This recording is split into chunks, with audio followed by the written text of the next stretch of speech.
पहला चैप्टर है श्रम विभाजन और जाति प्रथा। बिहार बोर्ड में जो भी स्टूडेंट हैं उनके लिए चैप्टर बहुत ही इंपॉर्टेंट है और हिंदी का ये पहला चैप्टर है। ठीक है, तो ये आज हम स्टार्ट कर रहे हैं, आप लोग जो है थोड़ा ध्यान से देखिएगा। ठीक है, ये श्रम विभाजन और जाति प्रथा ये एक प्रकार का क्या है, सबसे पहले ये एक प्रकार का क्या है, निबंध है। ठीक है, और इसके लेखक कौन है, तो लेखक है डॉक्टर भीमराव अंबेडकर, और इनको बाबा साहेब भीमराव अंबेडकर के भी नाम से जाना जाता है। और वैसे ये तो महान व्यक्तित्व है, लेकिन इनके बारे में जो है संक्षिप्त जीवनी थोड़ा सा है, संक्षिप्त में दिया गया है। ऐसे कहने के लिए तो इनके बारे में लिखा जाए तो बहुत कुछ लिखा जा सकता है, पढ़ा जा सकता है, लेकिन इनके बारे में यहाँ पे संक्षिप्त जो है, संक्षिप्त रूप में जो है कुछ इनके बारे में दिया गया है, तो उसको देखते हैं। सबसे पहले इनका जन्म जो है 14 अप्रैल 1891 ईस्वी को महू मध्य प्रदेश में एक दलित परिवार में हुआ था। इनका जन्म जो है एक दलित परिवार में जो है 14 अप्रैल 1891 ईस्वी को हुआ था, मध्य प्रदेश में। और बचपन से ये छुआछूत से बहुत ज्यादा प्रभावित थे। स्टार्टिंग में जब ये छोटे ही थे तो छुआछूत जो समाज में उस समय और अभी भी जो है बहुत सारी चीजें समाज में बरकरार है, उस समय और ज्यादा मतलब कि चरम सीमा पे जो है छुआछूत की जो ये भावनाएं थी वो चरम सीमा पे थी, और ये उनसे जो है बहुत प्रभावित हुए थे, मतलब आहत हुए थे, उनको ठेस पहुंचा था। ठीक है, तो और इनके माता का नाम भीमाबाई है और इनके पिताजी का नाम क्या है, रामजी सकपाल। प्राथमिक शिक्षा के बाद इन्होंने, प्राइमरी एजुकेशन के बाद इन्होंने बड़ौदा नरेश, ठीक है, यहाँ पे क्या लिखा हुआ है, बड़ौदा नरेश, यहाँ देखिए, बड़ौदा नरेश के प्रोत्साहन पर ये हायर एजुकेशन के लिए कहाँ चले गए, तो हायर एजुकेशन के लिए न्यूयॉर्क यानी कि अमेरिका चले गए, और फिर वहां से ये लंदन चले गए। फिर वहां से कहाँ चले गए, लंदन यानी कि इंग्लैंड में। ठीक है, वे जो है विधि वेता भी हैं, थे, अर्थशास्त्री भी थे, समाजशास्त्री भी थे, और भारत के पहले कानून मंत्री भी वे रह चुके थे। ठीक है, उनके जीवन में जो है प्रेरणा का कुछ ना कुछ स्रोत होता है, तो इनके भी जीवन में प्रेरक व्यक्ति तीन प्रेरक व्यक्ति इनके जीवन में थे, वो बुद्ध, उसके बाद भगवान बुद्ध, कबीर और ज्योतिबा फुले। इनके जीवन के जो है 3 प्रेरक व्यक्ति हुए, और इनको भारतीय संविधान का निर्माता भी कहा जाता है। उनकी प्रमुख रचनाएं और भाषण, कुछ इनकी रचनाएं हैं यहाँ पे, कुछ ही यहाँ पे जो थोड़ा सा प्रमुख के तौर पे है, स्पेशल के तौर पे है, वो दिया गया है।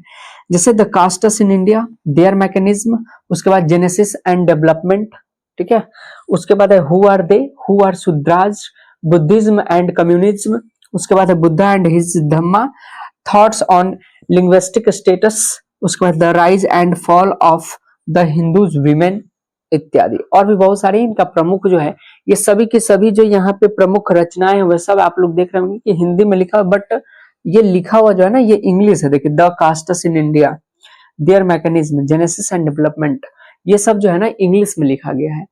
तो और ये जो चैप्टर है श्रम विभाजन और जाति प्रथा, ये निबंध, ये एक भाषण elimination of caste, annihilation of caste से ये जो है संकलित है। किससे संकलित है, तो एनिहिलेशन ऑफ कास्ट। सबसे ज्यादा इंपॉर्टेंट क्वेश्चन यहाँ पे यही है आता है कि श्रम विभाजन और जाति प्रथा जो है किससे संकलित है, मतलब कहाँ से ये लिया गया है, एडॉप्ट कहाँ से किया गया है। तो ये भाषण एक है जिसका नाम है एनिहिलेशन ऑफ कास्ट, इसी से ये क्या है, ये संकलित है, और ये एक निबंध है। ठीक है, जैसे कहानी होता है, नाटक होता है, ठीक है, उसी प्रकार से ये क्या है, एक निबंध है। श्रम विभाजन और जाति प्रथा क्या है, तो एक निबंध है। और इसके हिंदी रूपांतरण देखिए, एनिहिलेशन ऑफ कास्ट जो है ना, ये इंग्लिश में पूरा का पूरा जो है ना इंग्लिश में लिखा है, लेकिन ये जो चैप्टर है हमको हिंदी के बुक में पढ़ना है तो टोटली हिंदी में लेट जो किए हैं वो ललई सिंह यादव के द्वारा जो है यहाँ पे इस चैप्टर का जो है हिंदी में रूपांतरण किया गया है, एनिहिलेशन ऑफ कास्ट। और ये जो है ना श्रम विभाजन और जाति प्रथा, इसी से लिया गया है। तो इसका हिंदी में रूपांतरण, एनिहिलेशन ऑफ कास्ट का हिंदी रूपांतरण किसने किया है, ललई सिंह यादव के द्वारा किया गया है। और यह पहले, सबसे पहले देखिए, ये तो एक भाषण है, यहाँ देखिए भाषण है, तो आप कहिएगा कि सर ये तो भाषण है और यहाँ हमको निबंध के रूप में जो है मिला है पढ़ने के लिए। तो सबसे पहले लाहौर में एक अधिवेशन हो रहा था 1936 में, एक सम्मेलन था, वहां पे एक अधिवेशन था, वार्षिक सम्मेलन चल रहा था वहां पे, जाति पाति तोरक मंडल, ठीक है, और ये लाहौर जो कि अभी कहाँ पड़ता है, तो ये पाकिस्तान में है। और 1936 में वहां पे एक सम्मेलन था, बड़ा सम्मेलन था, वार्षिक सम्मेलन था, अध्यक्षीय सम्मेलन था, तो उसी के लिए भाषण के रूप में जो है ये तैयार किया गया था। लेकिन ये भाषण जो है ना क्रांतिकारी भाषण होने की वजह से जो है इसको वहां के जो अध्यक्ष थे और जो ये सम्मेलन को करवा रहे थे, तो ये क्रांतिकारी भाषण होने की वजह से इसको स्थगित कर दिया गया। समझिए कि ये भाषण कितना ज्यादा जो है मतलब लोगों में, एक तो सबसे पहले ये भाषण लोगों में एक उत्साह पूर्वक का काम करता और सही और गलत में फर्क बताता और बहुत सारी चीजें जो हम आपको ये चैप्टर जब पढ़ेंगे तो खुद पता चलेगा कि क्यों स्थगित कर दिया गया था। तो ये क्रांतिकारी भाषण होने की वजह से इसको स्थगित कर दिया गया और ये पढ़ा नहीं जा सका। बाद में क्या किया गया कि श्रम विभाजन और जाति प्रथा को स्वतंत्र पुस्तिका का रूप दे दिया गया। क्या कर दिया गया इसका, तो इसको स्वतंत्र पुस्तिका का रूप दे दिया गया। और 14 अक्टूबर 1956 में बाबा साहेब भीमराव अम्बेडकर ने जो अपने लाखों अनुयायियों के साथ, जो उनके साथ सब चीजों के प्रचार प्रसार हर चीजों में उनके साथ रहते थे, तो लाखों अनुयायियों के साथ 14 अक्टूबर 1956 ईस्वी में ये बौद्ध धर्म को अपना लेते हैं। मतलब ये हिंदू धर्म के एक दलित परिवार में जन्मे, ये बचपन से ही जो है छुआछूत को सहते आते हुए और अपने मतलब समझिए कि अपने उम्र में ये उस समय के या फिर अभी भी कह लीजिए तो उस समय इनके पास अनेकों डिग्रियां और वो भी अच्छे अच्छे यूनिवर्सिटी से इनके पास डिग्रियां थे, फिर भी इनको जो है यहाँ पे भारत में उतना फिर भी छुआछूत का सामना इनको फिर भी करना पड़ रहा था।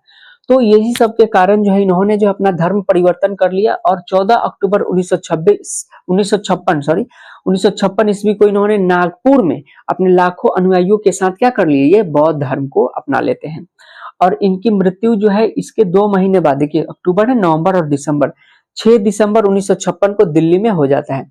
और इनको मरणोपरांत जो है 1990 में भारत रत्न, जो कि भारत का सर्वोच्च सम्मान है, तो मरणोपरांत जो है 1990 में इनको दिया जाता है। ठीक है, तो ये था पूरा का पूरा भीमराव अंबेडकर के जी के बारे में जो है एक संक्षिप्त रूप से जो है थोड़ा थोड़ा यहाँ पे जानकारी प्राप्त हो चुका। लेकिन हमको ये जो चैप्टर पढ़ना है वो हमको श्रम विभाजन और जाति प्रथा ये पढ़ना है। तो चलिए हम उसको शुरुआत करते हैं। तो ये हमारे पास बुक है श्रम विभाजन और जाति प्रथा। देखिए ये चैप्टर है श्रम विभाजन और जाति प्रथा, ये दिख रहा होगा आपको आई थिंक। तो यहाँ से स्टार्ट करते हैं। देखिए ध्यान से सुनिएगा, यह विडंबना की बात है कि इस युग में भी जातिवाद के पोषकों की कमी नहीं है। यहाँ पे देखिए जो भाषण की जो शुरुआत होती है मुख्य रूप से ये तो भाषण ही है, लेकिन यहाँ पे लाहौर के अधिवेशन में जब इसको पढ़ा नहीं जा सका तो बाद में बाबा साहेब भीमराव अंबेडकर ने इसको जो है स्वतंत्र पुस्तिका का रूप दे दिया गया और ललई सिंह यादव ने इसको क्या कर दिया, हिंदी में ट्रांसलेट कर दिया ताकि सभी हिंदुस्तानी और जो भी हिंदी भाषी लोग उसको आसानी से सब चीजें क्लियर स्पष्ट रूप से समझ में आ जाए। अब यहाँ पे कहते हैं स्टार्टिंग लाइन यहाँ पे है कि यह विडंबना की बात है कि इस युग में भी जातिवाद के पुस्तकों की कमी नहीं है। मतलब कि ये जो कहते हैं कि आज के युग में जो ये एक विडंबना की बात है कि अभी भी लोग जातिवाद को ही बढ़ावा देते हैं। मतलब जातिवाद के पोषकों की कमी अभी भी जो है नहीं है। इसके पोषक कई आधारों पर इसका समर्थन करते हैं और इसके जो पोषक है जो जातिवाद को जो है बढ़ावा देते हैं उसको कई आधार पर इसके क्या करते हैं, समर्थन करते हैं। मतलब इसका समर्थक के रूप में जो है उभर कर सामने आते हैं और वो अपने अपने आधार पे अपने अपने तथ्यों के आधार पे इसको जो है बढ़ावा देते हैं। वो कहते हैं कि समर्थन का एक आधार यह भी कहा जाता है कि आधुनिक सभ्य समाज कार्य कुशलता के लिए श्रम विभाजन को आवश्यक मानता है और चूंकि जाति प्रथा भी श्रम विभाजन का ही दूसरा रूप है इसलिए इसमें कोई बुराई नहीं है। देखिए जो जातिवाद के समर्थक हैं, जो जातिवाद के पोषक है, जैसे मान लीजिए कि हम हमारे शरीर में जो भी क्रियाएं होती है उसको सुचारू रूप से चलने के लिए, हमेशा एक्टिव रहने के लिए हमको भोजन की आवश्यकता पड़ती है, पोषण की आवश्यकता पड़ती है, तभी ये शरीर जो है हमारा चल पाता है, एनर्जी आता है, तभी हम ये सारी चीजें कर पाते हैं। उसी प्रकार से जो जातिवाद के पोषक हैं, जो जातिवाद को बढ़ावा देते हैं, वो एक आधार मानते हैं अपने एक थॉट के अनुसार। एक पहले बोलते हैं, क्या बोलते हैं, वो कहते हैं कि आधुनिक सभ्य समाज, मतलब अभी का जो सभ्य समाज है, वो कार्य कुशलता के लिए किसको आवश्यक मानता है, तो श्रम विभाजन को आवश्यक मानता है। ठीक है, और चूंकि जाति प्रथा भी श्रम विभाजन का ही दूसरा रूप है और जाति प्रथा भी श्रम विभाजन का क्या है, दूसरा रूप है, इसलिए इसमें कोई बुराई नहीं है। मतलब कि जाति प्रथा श्रम विभाजन का दूसरा रूप है। जो इसके समर्थक है वो ये बात कह रहे हैं कि जाति प्रथा श्रम विभाजन का ही एक सेकंड ऑप्शन है, दूसरा रूप है, तो इसमें कोई बुराई की बात नहीं है। लेकिन ये जो तर्क है, वो पहली बात तो ये तर्क आपत्तिजनक है, जाति प्रथा श्रम विभाजन के साथ साथ श्रमिक विभाजन का भी रूप लिए हुए है। आज हम लोग जब देख रहे हैं समाज में जाति प्रथा जो है श्रम विभाजन के साथ साथ श्रमिकों का भी विभाजन कर देती है। देखिए, श्रम और श्रमिक दोनों में थोड़ा सा डिफरेंस है। श्रम का मतलब जो मेहनत करते हैं वो श्रम, मतलब जो मेहनत हो रहा है ना वो श्रम है, और जो लोग कर रहे हैं उसको श्रमिक कहते हैं। तो श्रम विभाजन केवल श्रम का ही विभाजन नहीं करती है, श्रम विभाजन जो है श्रमिकों का भी विभाजन कर देती है। ठीक है, तो यहाँ पे श्रम विभाजन श्रमिकों का भी विभाजन कर देती है। आगे कहा गया है, श्रम विभाजन निश्चय ही सभ्य समाज के लिए आवश्यक है, परंतु किसी भी सभ्य समाज में श्रम विभाजन की व्यवस्था श्रमिकों के विभिन्न वर्गों में अस्वाभाविक विभाजन नहीं करती। भारत की जाति प्रथा की एक और विशेषता यह है कि यह श्रमिकों का अस्वाभाविक विभाजन ही नहीं करती, बल्कि विभाजित वर्गों को एक दूसरे की अपेक्षा ऊंच नीच भी करार देती है, जो कि विश्व के किसी भी समाज में नहीं पाया जाता है। यहाँ पे कहा जाता है कि विश्व के कोई भी समाज में ये नहीं कहा जाता है। यहाँ पे भारत में जो है जाति प्रथा श्रम का तो विभाजन कर रही है, बट उसके साथ साथ जो है श्रमिकों का भी विभाजन कर रही है, और समाज में ऊंच नीच की भावना को जो है वो उगा रही है। समाज में ऊंच नीच का मतलब कि ऊंचा नीचा, जैसे हम लोग आजकल भी देखते हैं कि फॉरवर्ड बैकवर्ड पता ना क्या क्या कौन सा बहुत सारा कास्ट होता है, तो ये समाज में ऊंच नीच की भावना को भी ये जो अभी बरकरार रखी हुई है, इसलिए ये सही नहीं है। और ये विश्व के किसी भी देश में, बहुत आश्चर्य की बात है कि भारत जो है कहना है कि भारत विश्व गुरु बनने जा रहा है, विश्व गुरु है, लेकिन ये बहुत ही आश्चर्य की बात है कि ये विश्व के किसी भी कंट्री में, किसी भी देश में जाति जो है मतलब इतना बड़ा इशू नहीं है, लेकिन भारत में जो है जातिवाद एक बहुत बड़ा जो है यहाँ पे समझिए कि समाज को बांट के रख दिया है। जातिवाद सबसे ज्यादा अगर कहीं पे है तो भारत में ही है। जाति प्रथा को यदि श्रम विभाजन मान लिया जाए तो यह स्वाभाविक विभाजन नहीं है, क्योंकि यह मनुष्य की रुचि पर आधारित नहीं है। अगर कहा जा रहा है कि जाति प्रथा को अगर श्रम का विभाजन मान लिया जाए तो यह स्वाभाविक विभाजन नहीं है, क्योंकि रुचि पर, इंटरेस्ट पे आधारित नहीं है। जैसे मान लीजिए, देखिए, जैसे मान लीजिए कि कोई बढ़ई है, बढ़ई करने का मतलब कि जैसे कोई लकड़ी से जुड़ा हुआ काम कर रहा है तो उसको लोग कारपेंटर बढ़ई कहता है। तो अगर मान लीजिए उसका बेटा है, अगर उसको वो काम पसंद नहीं है, पसंद नहीं आता है, वो करने में मन नहीं लगता, उसका उसका पसंद, उसका इंटरेस्ट किसी और चीज में है, लेकिन उसको जाति उसको कहता है कि तुम भाई यही करो, क्योंकि तुम्हारे पिताजी तुम्हारे दादाजी यही किए, तुम भी यही करो, बट उसका इंटरेस्ट उसमें नहीं है, लेकिन फिर भी जाति कहता है कि नहीं तुम यही करेगा।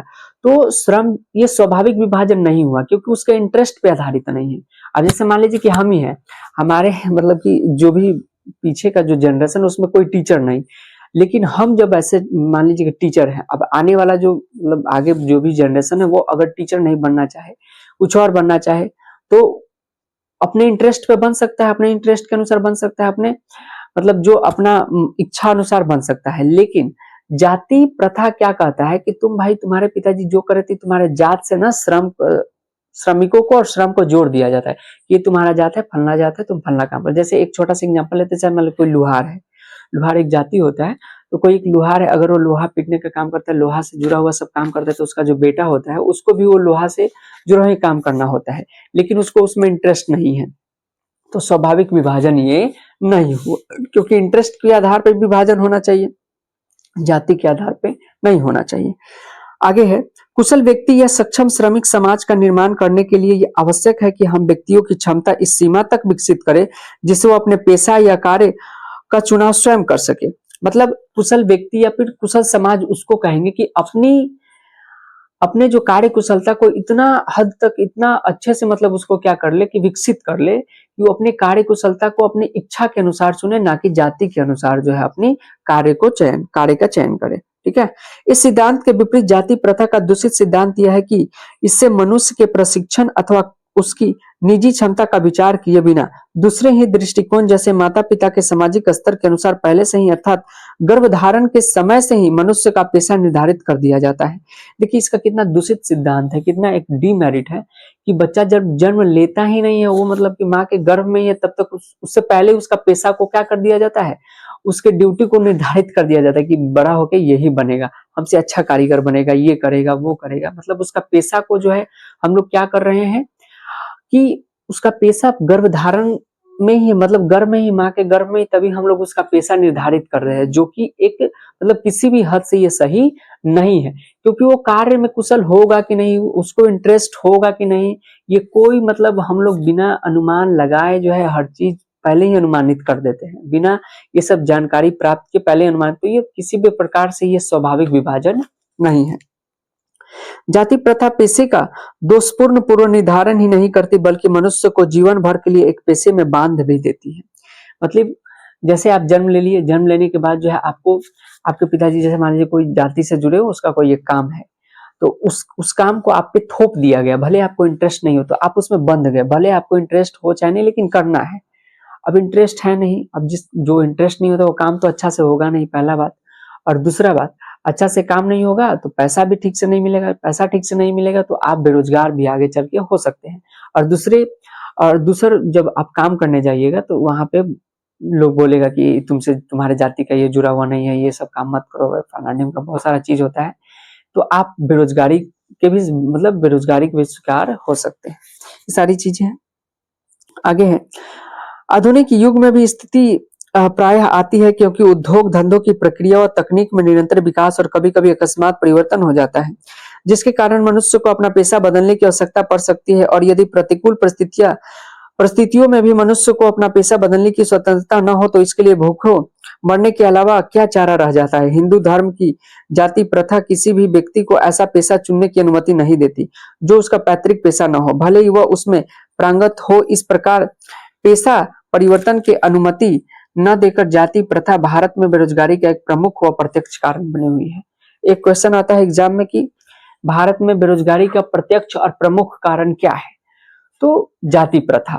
भारत में बेरोजगारी का एक प्रत्यक्ष और प्रमुख कारण जाति प्रथा। वो कैसे हम बताते हैं, देखिए जैसे मान लीजिए कि कोई अगर एक छोटा सा एग्जांपल लेते हैं, किसी कास्ट को मतलब मेरा जो है उसको ठेस पहुंचाना नहीं है, बट लेकिन समझाने के लिए हम छोटा सा एग्जांपल लेते हैं। मान लीजिए कोई जाति का है, एक बढ़ई है, वो बढ़ई एक जाति होता है, बढ़ई जो भी है एक जाति है, और वो कारपेंटर जो होता है ना, वो लकड़ी से जुड़ा हुआ काम करे, उसके दादा परदादा वो खुद कर रहा है, लेकिन उसका आने वाला जो पीढ़ी है वो उसमें इंटरेस्टेड नहीं है, लेकिन उस पर जबरदस्ती वो चीज को थोप दिया गया है कि नहीं तुम यही करेगा। तो जब जबरदस्ती किसी चीज को थोपा जाता है तो वो काम, और इंटरेस्ट तो है नहीं तो बढ़िया से होगा नहीं, और जब नहीं होगा तो आगे पेशा बदलने का भी अधिकार नहीं है। अगर पेशा बदल दिया जाए, अनुकूल परिस्थिति, अगर मान लीजिए कि लकड़ी का खपत धीरे धीरे कम हो जाए, लोगों का इंटरेस्ट इसमें कम हो जाए, उसका बिजनेस कम चलने लगा, पेशा बदलना चाहता है तो बदल भी नहीं सकता है, जिसके कारण उसको जो है आगे चल के बेरोजगार होना भी पड़ सकता है। इसलिए भारत में बेरोजगारी का प्रत्यक्ष और प्रमुख कारण जो अगर कोई है तो वो है जाति प्रथा। जाति जो है भारत में बेरोजगारी का एक बहुत बड़ा कारण जो है बना हुआ है। लोग अपने जाति के पेशे के अनुसार बंधे पड़े रहते हैं और कुछ नया करने का प्रयास नहीं करते हैं, जिसके चलते उनको जो है न चाहते हुए भी वही काम को अपने दादा परदादा जो भी है उनके द्वारा चलाया गया जो काम है उसी को आगे बढ़ाना पड़ता है, और वो उस काम में पारंगत भी नहीं होते हैं, अच्छे से कर नहीं पाते हैं, फिर भी वो उसी में लगे रहते हैं, जिसके कारण वो बाद में उनको जो है भूखे मरने के अलावा और बेरोजगार होने के अलावा कोई रास्ता नहीं बच पाता है। आगे देखते हैं और क्या है। इस प्रकार हम देखते हैं कि श्रम विभाजन की दृष्टि से भी जाति प्रथा गंभीर दोषों से युक्त है। मतलब अगर हम श्रम विभाजन की भी दृष्टि से देखें तो जाति प्रथा में बहुत सारा डिफेक्ट यहाँ पे पाया जाता है। जाति प्रथा का श्रम विभाजन मनुष्य की स्वेच्छा पर निर्भर नहीं करता, मनुष्य के इंटरेस्ट पे ही निर्भर नहीं कर रहा है जाति प्रथा। सबसे बड़ा बात तो यही है। अब मान लीजिए कि हम किसी पेशे से जुड़े हुए, हमारे पिताजी किसी पेशे से जुड़े हमको थोप देते हैं, हमको इंटरेस्ट नहीं है, तो भाई बताओ, जब इंटरेस्ट ही नहीं है हमारा तो आगे चल के क्या होगा। हमको इंटरेस्ट नहीं, आगे चल के बंद करना पड़ेगा। पेशा भी नहीं बदल सकते हैं, पेशा भी नहीं बदलने का अनुमति है, और दूसरा चीज, अब पेशा बदलने का अनुमति नहीं है और हम उसमें जो है पारंगत भी नहीं है, पूरी तरह से अच्छे से जानते भी नहीं, क्योंकि इंटरेस्ट ही नहीं है हमारा, तो हमको बेरोजगार होने से कोई नहीं बचा सकता है, ठीक है। और भूखे मरना पड़ जाएगा। इस प्रकार से जाति प्रथा एक मतलब कि एक ऐसा घाव है ना जो मतलब खत्म ही नहीं हो सकता है। वो जैसे जैसे उसको खुरेदा जाता है ना, वैसे वैसे बड़ा होते जाता है। और बिहार जो है भारत का एक अति मतलब अति पिछड़ा ही राज्य कहिए, सबसे पिछड़ा राज्य है। और यहाँ पे सबसे ज्यादा अगर कोई चीज है ना, बिहार के पिछड़ने का सबसे बड़ा कोई रीजन है तो वो सबसे बड़ा रीजन है जाति प्रथा। यहाँ पे कास्ट इतना ज्यादा है, और कास्ट के अंदर एक और चीज होता है ना, कास्ट के अंदर सब कास्ट होता है, मतलब जाति के अंदर भी उपजाति, और लोग उसमें बंधे पड़े हैं। पूरा का पूरा यहाँ पे सिस्टम जो है जातिवाद से जो है, वोटिंग वगैरह सारी चीजें जो है जाति आधारित यहाँ पे राजनीति होता है।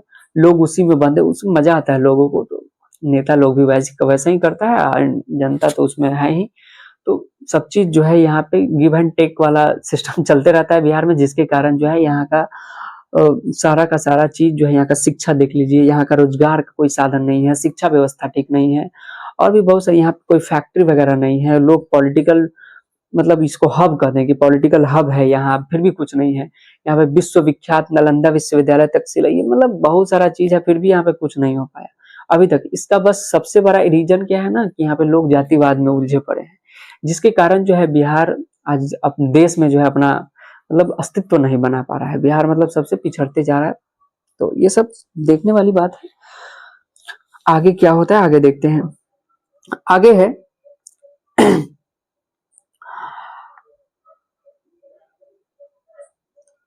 मनुष्य की व्यक्तिगत भावना तथा व्यक्तिगत रुचि का कोई स्थान अथवा महत्व नहीं रहता। मतलब मनुष्य का कोई व्यक्तिगत रुचि का इसमें स्थान नहीं रहता है। इस आधार पर हमें स्वीकार करना पड़ेगा कि आज के उद्योग में गरीबी और उत्पीड़न इतनी बड़ी समस्या नहीं है जितनी कि बहुत से लोग निर्धारित कार्य को रुचि के साथ केवल व्यवस्था करते हैं। ऐसी स्थिति स्वभावतः मनुष्य को दुर्भावना से ग्रस्त रहकर टालू काम करने और कम काम करने के लिए प्रेरित करती है। ऐसी स्थिति में जहां काम करने वालों का न दिल लगता हो न दिमाग, कोई कुशलता कैसे प्राप्त की जा सकती है। अतः यह निर्विवाद रूप से ही सिद्ध हो जाता है कि आर्थिक पहलू से भी जाति प्रथा हानिकारक प्रथा है, क्योंकि यह मनुष्य की स्वाभाविक प्रेरणा, रुचि व आत्मशक्ति को दबाकर उन्हें अस्वाभाविक नियमों में जकड़ कर निष्क्रिय बना देता है। जैसे मान लीजिए कोई व्यक्तिगत रुचि नहीं है, फिर भी उस काम को थोपा जा रहा है, तो आप काम को टाल बिटाल करके कीजिएगा, मतलब टालू काम कीजिएगा, और जिसके समय ज्यादा लगेगा बस काम कम होगा। और आपको उस मतलब जाति प्रथा ना आपको उस पेशा में जकड़ के रखेगा, जिसमें आपको कोई जो है इंटरेस्ट नहीं है, कोई रुचि नहीं है, उसमें आपको ये जकड़ के रखता है जाति प्रथा। तो ये समाज में मतलब बहुत बहुत कारणों की वजह से ये तो खत्म है। मतलब कि ये एकदम सबसे अगर कोई खराब प्रथा अभी भी है बरकरार है। देखिए उस समय 1936 में जो है बाबा साहेब भीमराव अम्बेडकर ये भाषण लाहौर में जो है देने के लिए लिखे हुए थे, और वो सारी की सारी चीजें अभी तक मतलब वर्तमान में जो है ये सारी चीजें अभी भी हमको समाज में देखने के लिए मिलती है, कि अभी तक ये खत्म नहीं हुआ है। और ये अभी आगे हम लोग देखेंगे बाबा साहेब भीमराव अम्बेडकर इसमें क्या अपना तर्क क्या देते हैं। आगे है अब मैं समस्या के रचनात्मक पहलू को लेता हूं। मेरे द्वारा जाति प्रथा की आलोचना सुनकर आप लोग मुझसे यह प्रश्न पूछना चाहेंगे कि यदि मैं जातियों के विरुद्ध हूं तो मेरी दृष्टि में आदर्श समाज क्या है। और स्वाभाविक बात है, कोई जब इतना बोलता है कि चलो भाई, आप जब कह रहे हैं कि जातिवाद जो है गलत है, जाति प्रथा गलत है, ये स्वाभाविक विभाजन नहीं है, श्रमिकों का विभाजन कर देता है, श्रम के साथ साथ श्रमिकों का भी विभाजन करता है, बात सही है, श्रम के साथ साथ श्रमिक का भी विभाजन हो ही जाता है। तो आप बताइए आपके नजर में आदर्श समाज कैसा है। आप भीमराव अम्बेडकर जी कहते हैं कि आप हमसे पूछिएगा, आप हमसे सवाल कर सकते हैं कि आपके मन में ये प्रश्न उठता होगा कि ये सारी चीजें जब गलत हैं तो आदर्श समाज, एक आइडियल सोसाइटी क्या हो सकता है आपके नजर में। तो यहाँ पे देखिए मेरा उत्तर होगा कि मेरा आदर्श समाज स्वतंत्रता, समता और भ्रातृत्व पर आधारित हो। यहाँ पे कहते हैं कि हमारा जो समाज है वो स्वतंत्रता यानी कि फ्रीडम दिया जाए, समानता, सबको इक्वालिटी दिया जाए, और सब में भाईचारा हो। ठीक है, ये सब चीजों पर आधारित हो, मतलब स्वतंत्रता पे आधारित हो, समानता पे आधारित हो, और उसके बाद भ्रातृत्व पे आधारित हो, यानी कि सब में भाईचारा हो, सबको फ्रीडम दिया जाए, उसके बाद जो है इक्वालिटी दिया जाए, सबको एक समान अवसर मिलना चाहिए, और उसके बाद सब में भाई बंधुओं वाला प्यार यहाँ पे दिखना चाहिए। तो ये ऐसे समाज को जो है आदर्श समाज की श्रेणी में रखते हैं कि ऐसे समाज हमारे लिए आदर्श समाज कहलाएंगे। क्या यह ठीक नहीं है? भ्रातृत्व अर्थात भाईचारे में किसी को क्या आपत्ति हो सकती है, बताइए। ये कहते हैं कि भाईचारे में आखिर किसी को क्या आपत्ति होगी। किसी भी आदर्श समाज में इतनी गतिशीलता होनी चाहिए जिससे कोई भी वांछित परिवर्तन समाज के लिए एक छोर से दूसरे छोर तक संचालित हो सके। ऐसे समाज के बहुविध हितों में सबका भाग होना चाहिए तथा सबको उनकी रक्षा के प्रति सजग होना चाहिए। कहता है कि ऐसे समाज अगर हो जाए, सबका भाग होना चाहिए ऐसे समाज के लिए, और सबको ऐसे समाज बनाने के लिए मतलब अंदर से जो है ये सारी की सारी मतलब अंदर से जो है आपको ये सब चीज निकलना चाहिए कि ऐसा समाज हमारे आपको इसके प्रति रक्षा के प्रति सजग होना चाहिए। सामाजिक जीवन में आबाद संपर्क के अनेक साधन व अवसर उपलब्ध रहने चाहिए। तात्पर्य यह है कि दूध पानी के मिश्रण की तरह भाईचारे का यह स्वाभाविक रूप है और इसी का दूसरा नाम लोकतंत्र है। और ये कहते हैं कि समाज में दूध और पानी के मिश्रण जैसा भाईचारा होना चाहिए। जैसे दूध और पानी का मिश्रण होता है, पता ही नहीं चलता पाता है कि दूध में पानी मिलाया गया, पानी में दूध, मतलब जब ऐसा मिश्रण जब समाज में भाईचारे इस प्रकार से भाईचारा होगा तब यही सच्चा लोकतंत्र है। भारत के लिए यही सच्चा लोकतंत्र है। वो जो हम जातिवाद के चक्कर में, जातिवाद का ये जो चक्की है उसमें हम लोग पीसते रहते हैं, जाति के चक्कर में हम जो लड़ते झगड़ते रहते हैं और जो भी पॉलिटिकल लीडर हैं वो हम लोगों को जाति के नाम पे लड़ाते रहते हैं, उन सब से बाहर निकलकर हमको समाज में जो है पानी और दूध के मिश्रण जैसा जो है हमको भाईचारे को बरकरार रखना चाहिए और वही सच्चा लोकतंत्र है। ऐसे भीमराव अंबेडकर जी जो है अपने इस भाषण में ये सारी चीजें जो है इंक्लूड किए हुए हैं और ये कहते हैं उस समय का ये समाज को देखकर कहते हैं। लेकिन अभी आपको लग रहा होगा कि अभी का भी समाज सेम टू सेम वैसा ही है। 1936 का बात है, देखिए अभी फिलहाल हम लोग जो है 2026 में है, फिर भी इतने सालों के बाद जो है 70 साल उधर हो गया और 20 इधर, 90 साल के बाद भी जो है हम लोग को वैसा ही अभी लग रहा है कि जैसे अभी हाल फिलहाल का ही बात हो रहा है। ठीक है, तो ये दूरदर्शी लोग हैं, चीजों को बहुत दूर तक सोच के जो है अपना लिखते हैं। हम लोग आजकल किसी भी को मतलब कुछ भी बोल देना बहुत आसान है, लेकिन ये दूरदर्शी लोग समझिए 1936 की चीज अभी वर्तमान जो अभी सोसाइटी है इसमें अभी सारी की सारी चीजें देखी जा सकती हैं। आगे ये कहते हैं कि क्योंकि लोकतंत्र केवल शासन की एक पद्धति ही नहीं, लोकतंत्र मूलतः सामूहिक जीवनचर्या की एक रीति तथा समाज के सम्मिलित अनुभवों के आदान प्रदान का नाम है। इसमें यह आवश्यक है कि अपने साथियों के प्रति श्रद्धा और सम्मान का भाव होना चाहिए। ये कहते हैं कि लोकतंत्र जो है केवल शासन की एक पद्धति ही नहीं है, इसमें जो है स्वाभाविक तौर पे हम लोगों को सामने आकर और भाईचारे से रहना चाहिए। हमें अपने चीजों को आदान प्रदान जो है करते रहना चाहिए और भाईचारे से प्रेम मोहब्बत के साथ यहाँ पे रहना चाहिए। लेकिन ऐसी चीजें कहने में सुनने में बहुत अच्छी लगती है, बट हम ही लोग जब शिक्षित लोग समाज में धीरे धीरे जब उभर कर सामने आते हैं, अभी हम पढ़ाते हैं, बच्चा पढ़ता है, लेकिन वही बच्चा जो पढ़ता है वो आगे चलकर खुद जातिवाद में फंस जाता है और अपनी जाति की वाहवाही करने लगता है और अपने जाति का जो है मतलब ये करके स्टिकर लगाया गया, बहुत सारी चीजें होती रहती है। तो बताइए ये भाषण इतना ज्यादा क्रांतिकारी था कि इसको जो है वहां का जो अध्यक्ष था लाहौर में जो इस सम्मेलन चल रहा था, ये अध्यक्ष ने मतलब इस भाषण की वजह से जो है क्या किया, ये जो है पूरा का पूरा ये सम्मेलन को ही स्थगित कर दिया गया था, जिसके कारण भीमराव अम्बेडकर जी यहाँ पे क्या करते हैं, स्वतंत्र पुस्तिका का रूप दे देते हैं और यहाँ पे हम लोगों को पढ़ने के लिए फर्स्ट चैप्टर में ही क्लास 10th का पहला चैप्टर है जो हम लोगों को मिलता है। और बाद में इसी सब कारणों की वजह से बाबा साहेब भीमराव अम्बेडकर इतना पढ़ने के बावजूद, इतनी सारी डिग्रियां हासिल करने के बावजूद वो भारत में जो है दलित परिवार में जन्मे, फिर भी जो है वो इतनी ज्यादा उपलब्धि प्राप्त करने के बाद भी उनके साथ ये सारी घटनाएं होती है, तो एक आम जनता के साथ क्या होता होगा ये आप समझ सकते हैं। तो बाद में जो है हिंदू धर्म को ये क्या कर देते हैं, छोड़कर अपने बहुत सारे लाखों अनुयायियों के साथ जो है ये बौद्ध धर्म को अपना लेते हैं। कब? 1956 ईस्वी में, 14 अक्टूबर 1956 ईस्वी को ये बौद्ध धर्म नागपुर में जो है अपना लेते हैं और इनकी मृत्यु जो है 6 दिसंबर 1956 दिल्ली में हो जाती है। ठीक है, तो आप लोग कमेंट में बताइए क्या जातिवाद जो है बिहार और अपने देश मतलब कि बिहार यूपी ये सब जो है ना जातिवाद का ये सब गढ़ है, सबसे ज्यादा जातिवाद कहीं होता है तो यही दो राज्य में होता है। अगर आप लोगों जो लोग जातिवाद के सपोर्टर हैं तो भाई क्यों है और सपोर्ट मतलब किस लिए, क्या वजह है सपोर्ट करने का, और जातिवाद क्या समाज के लिए और देश के लिए एक राष्ट्र के लिए अच्छा है कि नहीं, आप नीचे कमेंट सेक्शन में बता सकते हैं। हमारे अनुसार तो ये मतलब कि एक देश को विकलांगता की ओर जो है ले जाने वाला, दिव्यांगता की ओर, सॉरी, विकलांग को अब दिव्यांग से जो है रिप्लेस कर दिया गया, तो दिव्यांगता की ओर ले जाने वाला एक ये जो है बहुत ही ऐसा क्या बोलते हैं, एक छोटा ही घाव है, बट जैसे जैसे इसको आप खुरेदिएगा ये धीरे धीरे बड़ा होता चला जाएगा।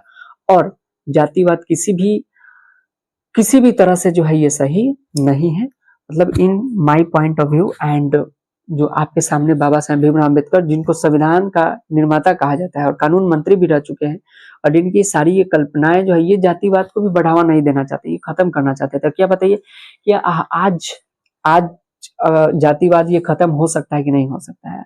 नीचे कमेंट सेक्शन में बताइए। अब हमारा तर्क सुनिए, जातिवाद खत्म हो सकता नहीं, इतना सारा चीज है, सब चीज खत्म हो सकता है। गवर्नमेंट अगर चाहते तो बहुत सारी चीजें जो है मतलब कम समय में भी हो सकती है, और नहीं चाहेगी तो लमड़ा के कितना भी समय ले सकती है। जातिवाद अगर खत्म करना है तो सबसे पहले तो खत्म नहीं होगा भाई, जाति खत्म नहीं हो सकता। क्यों नहीं हो सकता है जाति खत्म? बिल्कुल हो सकता है। सबसे पहले आप क्या कीजिए, जितने भी गवर्नमेंट एम्प्लॉय है या फिर जो भी गवर्नमेंट हम लोगों को फ्री ऑफ कॉस्ट, या फिर जो भी गवर्नमेंट का जैसे आधार कार्ड बनता है, पैन कार्ड बनता है, या फिर डीजल पेट्रोल, ये सारी चीजें जो उपलब्ध होती है, गैस सिलेंडर से लेकर हर चीज जो बनता है, वो सब में सीधा कहिए कि टाइटल को हटा दीजिए। जातिवाद में जो टाइटल आता है सबको हटा के और सेम टाइटल रखिए, और ये सबको हटा दीजिए। और नहीं हटाइएगा तो आपको जो भी गवर्नमेंट की तरफ से जो भी फैसिलिटी है वो सबको नहीं दिया जाएगा, खत्म कर दिया जाएगा। और जैसे आधार कार्ड कहीं पे जा रहा है तो वहां भी सब चीजों को रद्द कर दीजिए, अपने धीरे धीरे सही हो जाएगा। बट नेता ये सब चीज नहीं करना चाहता है। नेता हम लोगों को जातिवाद में उलझा के जो है खुद का वोट बैंक बनाए रहता है, ठीक है? तो चीजों को समझना चाहिए। और ये कैसा लगा आप नीचे कमेंट सेक्शन में बता सकते हैं। मिलते हैं अगले वीडियो में, तब तक के लिए धन्यवाद। जय हिंद, जय भारत, वंदे मातरम।